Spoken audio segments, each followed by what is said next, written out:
One of the wonderful things about the empty nest is that it comes gradually.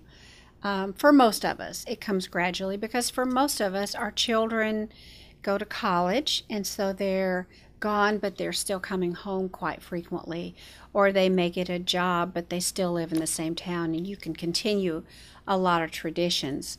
Not very often is it real dramatic and real black and white, like they're here today and gone tomorrow. If your child joins the military, sometimes that's the case. But for most of us, the transition is a little bit more gradual. Now, that doesn't mean it doesn't hurt. That doesn't mean it's not a sad time.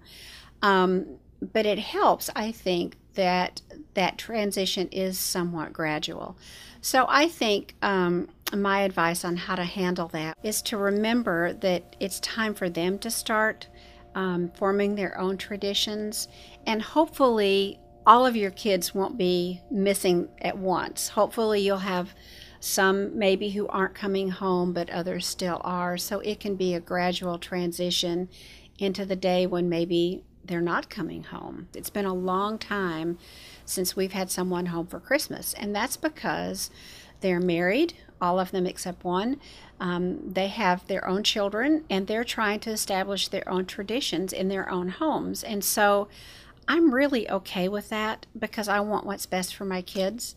So our tradition now has become Dennis and I figure out each year, okay, who are we going to go visit for Christmas? And we go to them. So that's how we've handled it.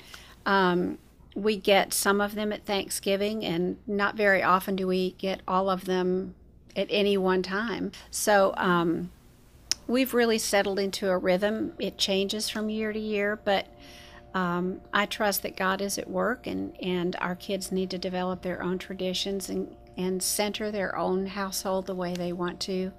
And so I just want to encourage moms and dads too to let your kids grow up and let them establish their own traditions and go visit them.